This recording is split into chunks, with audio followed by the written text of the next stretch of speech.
Friends despite differences. If you were a young Ute Indian in the 1850s, could you be friends with one of those kids who just showed up and started to live in your homeland? If you were a young Anglo American in the 1850s, could you be friends with one of those strange seeming Ute kids?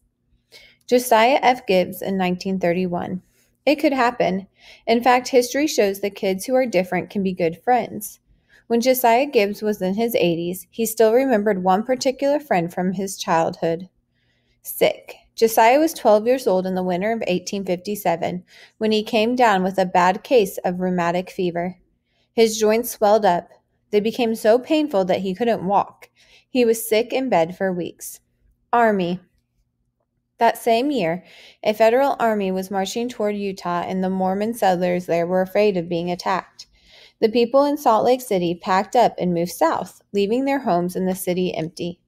Josiah rode south with his family. They camped on a creek south of Utah Lake. There they built a shelter out of willows and mud, called a wickiup. A mile away, a group of Utes had also set up camp for the winter. Out of bed finally.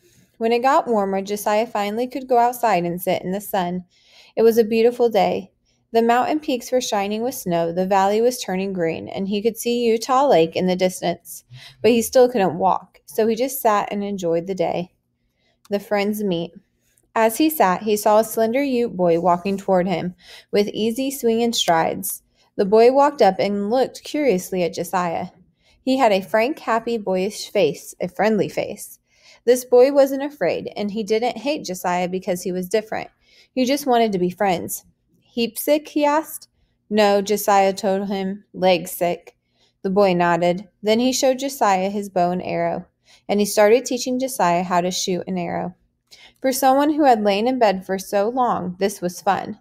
Josiah shot, and the Ute boy ran and picked up the arrows for 2 hours. Whenever Josiah made a good shot, the boy got very excited. Best friends. The Ute boy came back every day until Josiah could walk again.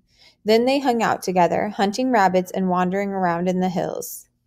One morning, Josiah's new friend brought a gift, a bow he had made from a mountain sheep horn and some arrows. It was a beautiful gift and priceless token of friendship. Not long after, Josiah and his family moved back to Salt Lake City. The two friends never saw each other again. But Josiah never forgot, and because he had a kind Ute friend, when he got older, he himself helped the Ute people and made friends with many of them.